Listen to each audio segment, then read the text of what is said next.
प्रणाम। आज हम जारी रखेंगे श्री नागदत्त जी की कथा, जो है हमारे तीसरे प्रत्येक बुद्ध।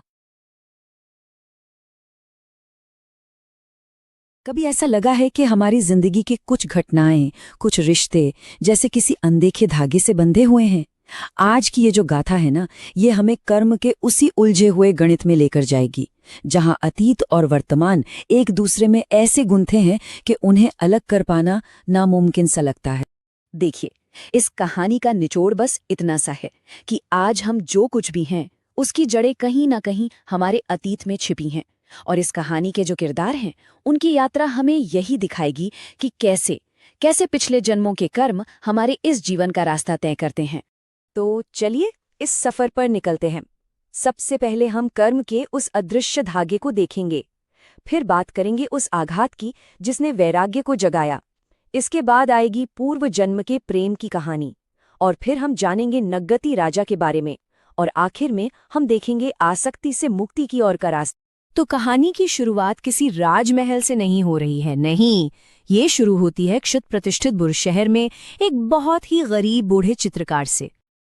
और यहाँ देखने वाली बात यह है कि कैसे उसकी बेटी की सिर्फ एक छोटी सी भक्ति एक ऐसा पुण्य का बीज बो देती है जो उस आत्मा की पूरी दिशा ही बदल देती है।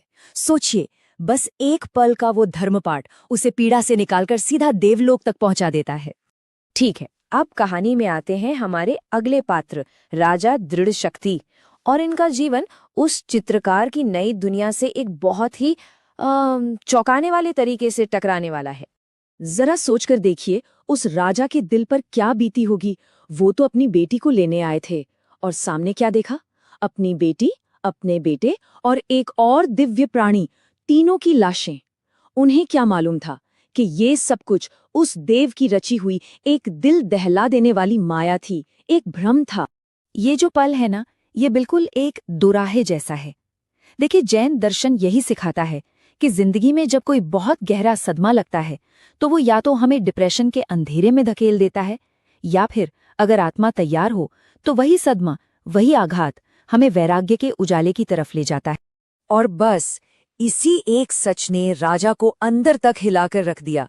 ये दुनिया, ये संसार सब नश्वर है, यही एक सच है। और जैसे ही ये बात समझ आई, उन्होंने एक पल नहीं लगाया, उसी वक्त अपना राजपाट सब कुछ त्याग दिया और वैराग्य का रास्ता अपना लिया।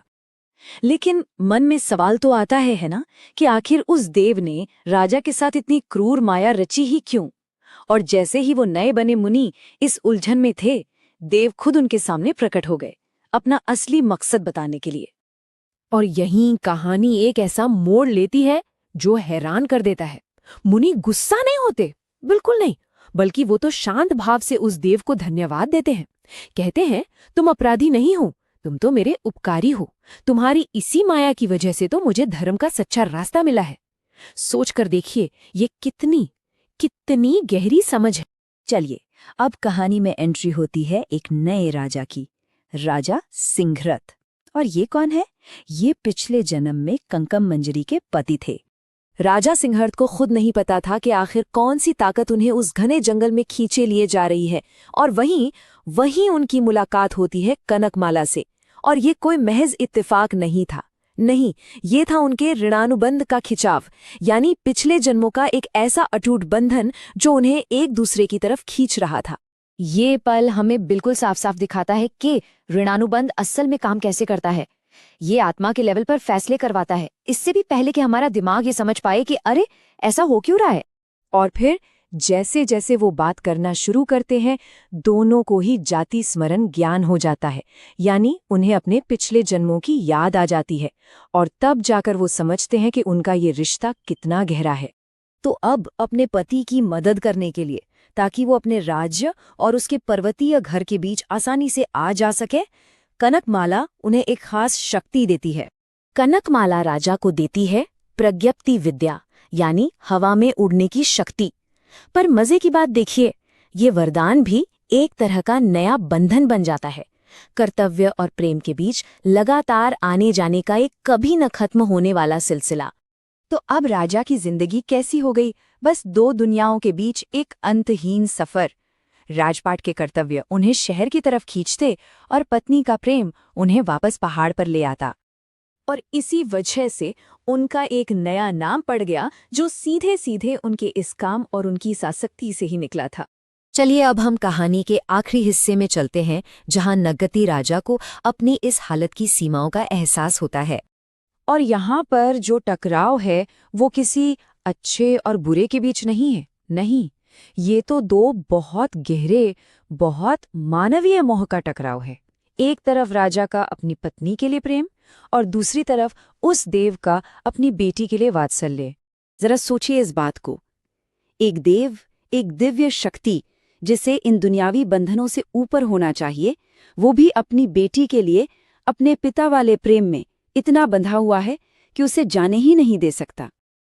और ठीक उसी पल राजा को असली ज्ञान होता है। वो समझ जाते हैं कि ये जो लगाव है, ये जो आसक्ति है, भले ही वो किसी बहुत प्यारे इंसान से ही क्यों ना हो, असली आज़ादी के रास्ते में सबसे बड़ी रुकावट यही है। ये जो आने जाने का सिलसिला है, ये भी तो एक बंधन ही है।